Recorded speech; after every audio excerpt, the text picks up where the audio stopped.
OBC জাতি গোষ্ঠীকে নিয়ে আলাদা আলাদা করে গত এক সপ্তাহ ধরে নানা মিটিং করেছেন 12টা জাতি বিশেষ।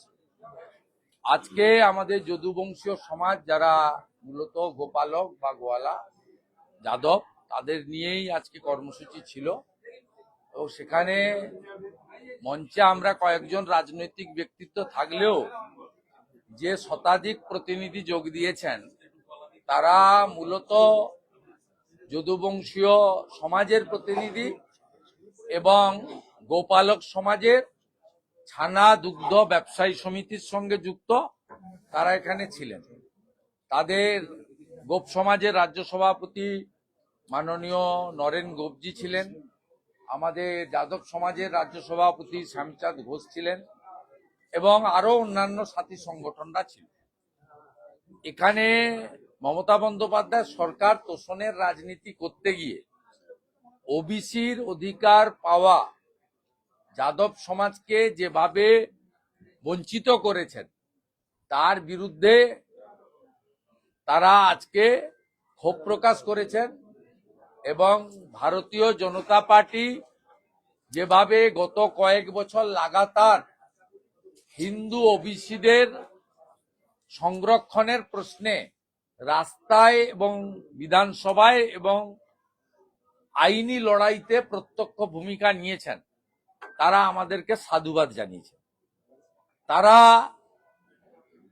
আমাদের দুগ্ধ পালক এবং দুগ্ধজাত সামগ্রী যারা তৈরি করেন, ছানা, আমাদের ঘি বা অন্যান্য যে সমস্ত জিনিস যেগুলো আমাদের প্রত্যেক দিন বিভিন্ন ব্যবহারের মানে খাদ্য গ্রহণের জন্য লাগে এবং সেখান থেকে প্রত্যক্ষ পরোক্ষভাবে নানা উপকরণ তৈরি হয় এবং সমস্ত ধর্মীয় অনুষ্ঠান সামাজিক অনুষ্ঠানে সেটা লাগে এবং যে মিষ্টান্ন দোকানগুলোতে এটা হচ্ছে মূলত সাপ্লাই চেন, এদের র মেটেরিয়াল বা এই কাঁচা মালের উপরেই তৈরি হয়। সেক্ষেত্রে রাজ্য জুড়ে পুলিশের যে তোলাবাজি এবং হ্যারাসমেন্ট, কারণ এটা খুব পচনশীল, বেশিক্ষণ এটা আটকে রাখলে নষ্ট হয়ে যায় এবং এরা খুব সংগ্রামের সঙ্গে করেন। আজকে সে কথা উঠেছে যে এই পুলিশি রাজ এবং সিন্ডিকেট তোলাবাজের কাছে তারা 5 টাকা আয় করলে 6 টাকা রাস্তায় দিয়ে চলে আসতে হচ্ছে, বাড়ি থেকে 1 টাকা দিয়ে আসতে হচ্ছে। এইভাবে নানা বিষয় তারা তুলে ধরেছেন। তারা প্রথমত বিজেপির প্রতি আস্থাশীল, সেই কারণে 19, 21 এবং 24-এ আমাদের যাদব এলাকায় গরিষ্ঠ সংখ্যক ভোট বিজেপি পেয়েছে বা দিয়েছেন ওনারা। আমরা আবেদন করেছি যে 100% এবারে পরিবর্তনের পক্ষে ভোট দিতে হবে এবং এই সরকারকে বদলাতে হবে। আপনাদেরও হাল ফেরাতে গেলে, আপনাদেরও অধিকার আদায় করতে গেলে আপনাদের এই সরকারকে ছুঁড়ে ফেলে দিতে হবে। এটা আমাদের দিক থেকে আবেদন আমরা বলেছি। আর সংকল্পপত্র সহ আগামী দিনে বিজেপি সরকার বিশেষ করে গোমাতাকে সম্মান মর্যাদা, গোমাতার মানে তার যে সমস্ত মানে পশু চিকিৎসার সহ আমাদের চিকিৎসা ব্যবস্থা সহ প্রাণী চিকিৎসা সহ যা যা ব্যবস্থা উত্তরপ্রদেশ, রাজস্থানে, মধ্যপ্রদেশে, হরিয়ানাতে বিজেপি শাসিত রাজ্যে হয় তাতে তারা খুব খুশি। আমি একটি প্রতিনিধি দলকে হরিয়ানা বা উত্তরপ্রদেশে এই যাদব সমাজের প্রতিনিধিকে বলেছি আপনারা গিয়ে সেখানে দেখে আসুন কিভাবে এই গোমাতাদেরকে তারা বিভিন্নভাবে, গোমাতা তো আমাদের একটা আস্থার জায়গা, সেটাকে করছেন। আমরা আগামী দিনে ভারতীয় জনতা পার্টির সরকার এখানে এলে বা আপনারা আনলে 21টা রাজ্যে বিজেপি এনডিএর মতো এখানেও আগামী দিনে ছানা দুধের হিমঘর তৈরি থেকে শুরু করে আমাদের সিন্ডিকেট রাজ, পুলিশি অত্যাচার থেকে মুক্তকরণ থেকে শুরু করে মন্ডল কমিশনের সুপারিশে ভারতীয় সংসদের দেওয়া ওবিসি সংরক্ষণের মর্যাদা সম্পূর্ণ রূপে কার্যকর করা থেকে শুরু করে আপনাদের সমাজের যোগ্য নেতৃত্বকে সামনের সারিতে আনার ক্ষেত্রেও গুরুত্বপূর্ণ ভূমিকা ভারতীয় জনতা পার্টি নেবেন, সেই কথা আমরা তাদের দিয়েছি। খুব ভালো আলোচনা এখানে 2 ঘন্টা ধরে হচ্ছে। Political reaction. মুখ্যমন্ত্রী আজকে দিল্লিতে গিয়েছিলেন এবং তার অভিযোগ যে বঙ্গভবন দিল্লি পুলিশ ঘিরে রেখেছে, সেখানে এখতিয়ার বহির্ভূতভাবে তল্লাশি চালিয়েছে দিল্লি পুলিশ। নিশ্চিতভাবে দিল্লি পুলিশের কাছে কিছু ইনপুট রয়েছে। আনসারুল বাংলার লোকেরা মুর্শিদাবাদের হরিহর পাড়ায় যদি থাকতে পারে, কাশ্মীরের জঙ্গি যদি ক্যানিং এ থাকতে পারে, আর যদি সেই পিএফআই সিমিল লোকেদের সঙ্গে তৃণমূলের সম্পর্ক থাকতে পারে, সেক্ষেত্রে তারা খোঁজ খবর তল্লাশি তো রাখবে। দিল্লির মতো হাই প্রোফাইল জায়গায় জাতীয় সুরক্ষা সবচেয়ে আগে। আমার মনে হয় মুখ্যমন্ত্রীর এই উস্কানি না দিয়ে দিল্লি পুলিশকে সহযোগিতা করা। বলছি, মুখ্যমন্ত্রী অভিযোগ করছেন যে স্বরাষ্ট্রমন্ত্রী এখানে এলে রেড কার্পেট আর উনি ওখানে গেলে ব্ল্যাক কার্পেট। পুলিশ অতি সক্রিয় হয়ে উঠেছে, উনি গেছেন। উনি জেড প্লাস সিকিউরিটি পান, উনি ব্লু বুক অনুযায়ী যা পান সেটা দেন। আর মুখ্যমন্ত্রী এসব কথা না বলাই ভালো। অন্য রাজ্যের বিরোধী দলনেতা, কেন্দ্রীয় মন্ত্রী, বিধায়ক, সাংসদরা যে সম্মান পান অন্য রাজ্যে, পশ্চিমবঙ্গে উনি কি আচরণ করেন সেগুলো মানুষ জানে। গত 5 বছরে রাজ্যের প্রধান বিরোধী দলের বিরোধী দলনেতাকে 86টা মিথ্যা মামলা দিয়েছেন, 104 বার কোর্টে গিয়ে কর্মসূচির অনুমোদন আদায় করতে হয়েছে, এবং 11.5 মাস বিধানসভা থেকে সাসপেন্ড করে বাইরে রেখেছেন। আপনি একটু কম বলুন, বেশি বললে দুর্গন্ধ ছড়াবে। এখানে ভোটার তালিকায় বলছি বঙ্গভবনে তাদের নিয়ে গেছেন যারা ডেঞ্জারাস এলিমেন্ট এই সোনা পাপ্পু। গোটা কসবা থেকে শুরু করে ওই এলাকা পূর্ণ নিয়ন্ত্রণ করে। সোনা পাপ্পুর গ্রেপ্তার করতে হবে। ওই আইওয়াস করে 10 জনকে গ্রেপ্তার করলে হবে না। পরীক্ষা চলছে, মাইক বাজানো যাবে না, তো আমরা মাঠে নামছি।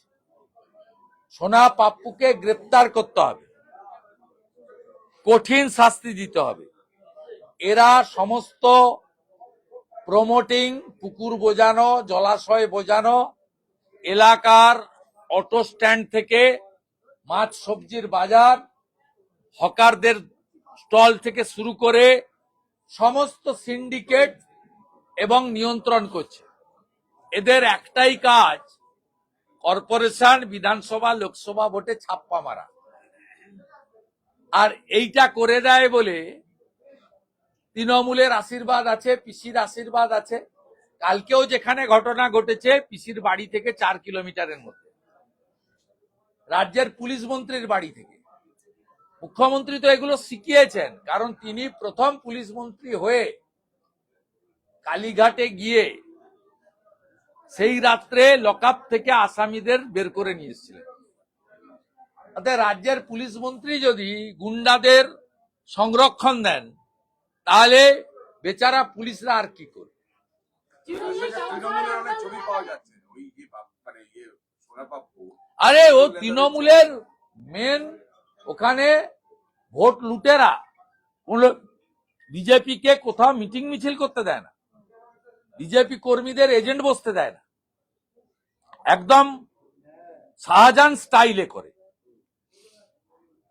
নোটোরিয়াস ক্রিমিনাল এবং মিনিমাম কয়েকশো কোটি টাকার মালিক। এদের এই 12-14 সালের আগে এদের কিচ্ছু ছিল না। একটা বিড়িকে 3 বার নিভিয়ে খেত, গ্যাটিস লাগানো সাইকেল নিয়ে ঘুরতো। এদের এখন 4টে-6টা করে গাড়ি, ফরচুনা ছাড়া, বিএমডাব্লিউ ছাড়া চড়ে না। আর 10টা আঙুলে 16টা আংটি, হ্যাঁ, আর হাতে সোনার মাকড়ি, গলায় চেন দেখবেন ওই আমাদের মানে প্রাণীদের যে বাঁধে চেন টেন, সেই তার মতো মোটা।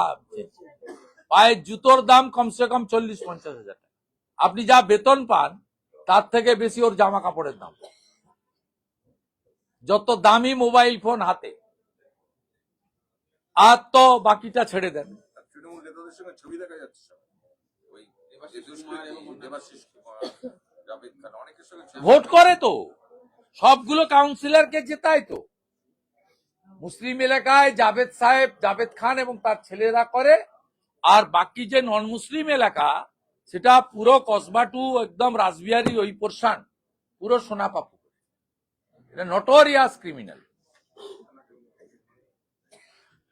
hundreds of crore he already earned by the বলছি বাবা বন্দ্যোপাধ্যায় আরেকটা অভিযোগ করছেন যে এসআইআর যারা আতঙ্কগ্রস্ত তাদের কিছু জনকে নিয়ে গেছেন, বঙ্গভবনে রেখেছেন, এবং এখানে যারা উনি নিয়ে যাবেন কেন? হ্যাঁ, এবং তাদের ওখানে এসআইআর এর আতঙ্কের নামই হচ্ছে মমতা ব্যানার্জি। প্রথম দিন থেকে কন্টিনিউয়াস ভয় দেখানো, আতঙ্ক তৈরি এবং সমস্ত লোকের নামের বানান ভুল, পদবীর বানান ভুল মুখ্যমন্ত্রীর নির্দেশে করেছে।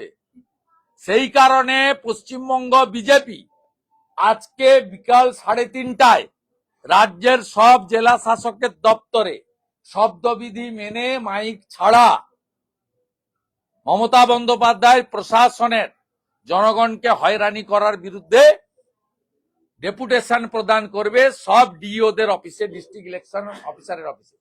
আর আমার নেতৃত্বে 14 সদস্যের বিজেপি দল লোক ভবন সেখানে যাবে বিকেল 4টের সময়। বাকিটা লোক ভবন থেকে বেরিয়ে ওইখানে প্রেসে আপনারা জানতে পারবেন।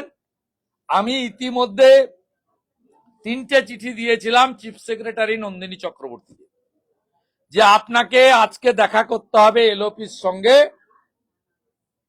4 PM। উনি আমাকে বলেছেন আপনি 6 তারিখে আসুন। তারপরে আমি রিমাইন্ডার লেটার দিয়েছি, উনি রেসপন্স করেননি।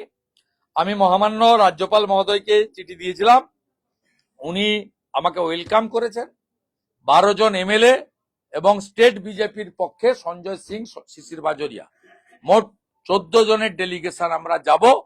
কিভাবে এসআইআর কেন্দ্রগুলোতে তৃণমূলের দাদাগিরি তাণ্ডব, কিভাবে বিএলও, ইআরওদের একাংশকে দিয়ে আইপ্যাককে বসিয়ে নাম এবং পদবীর বানান ভুল করে লক্ষ লক্ষ লোককে শুনানিতে ডেকে নিয়ে গিয়ে হয়রানি করিয়েছেন মমতা বন্দ্যোপাধ্যায়ের নেতৃত্বে পরিকল্পিতভাবে তার প্রশাসন, তার বিরুদ্ধেই আমাদের প্রোটেস্ট।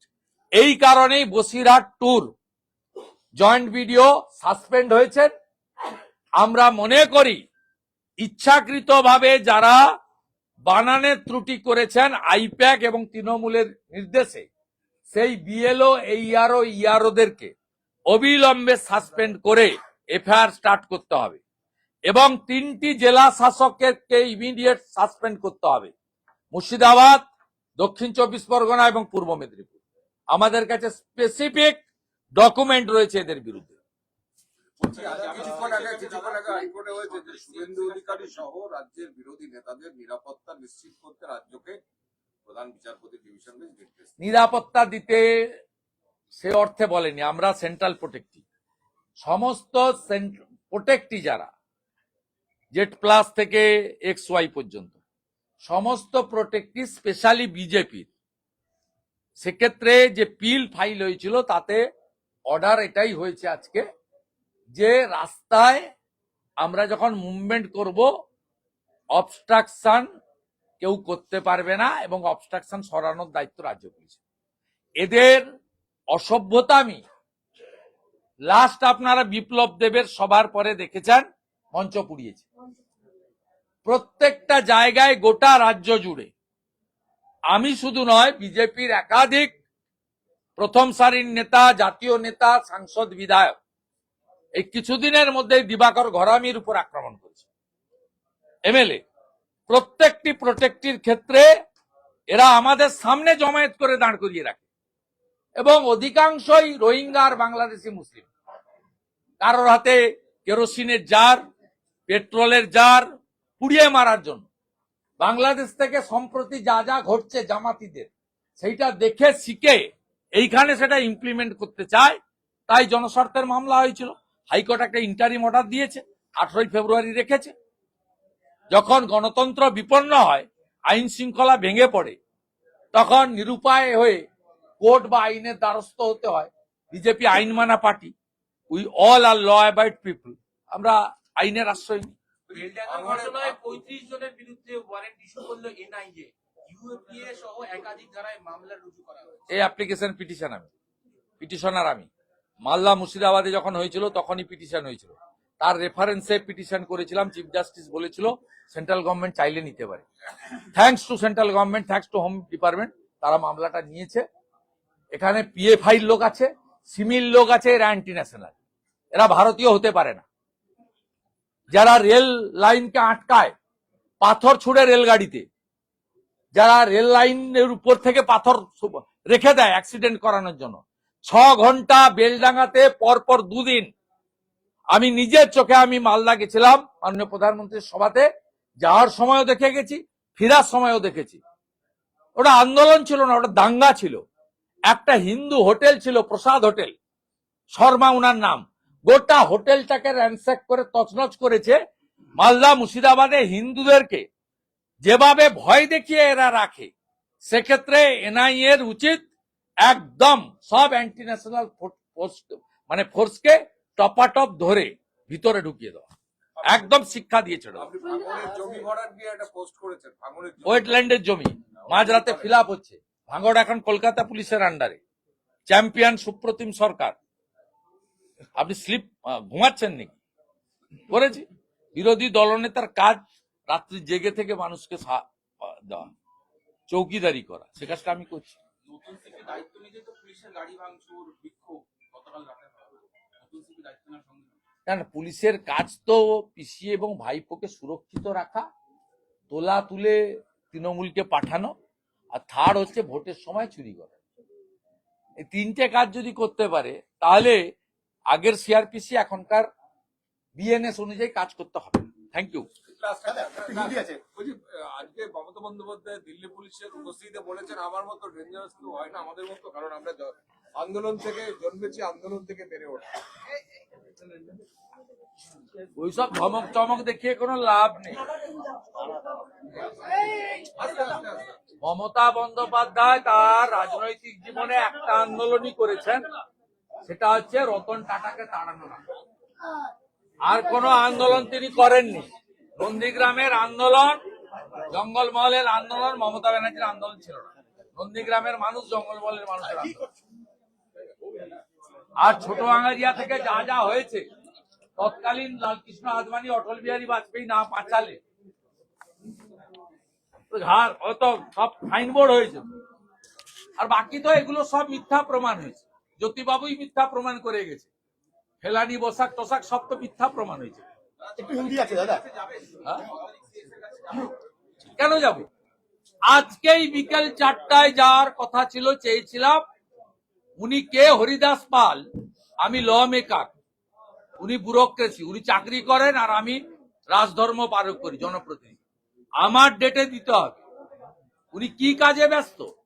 সেই কারণে সাংবিধানিক প্রধানের কাছে 4টের সময় বিজেপি প্রতিনিধি দল যাবে, আমি উপস্থিত। একটু হিন্দি আছে দাদা।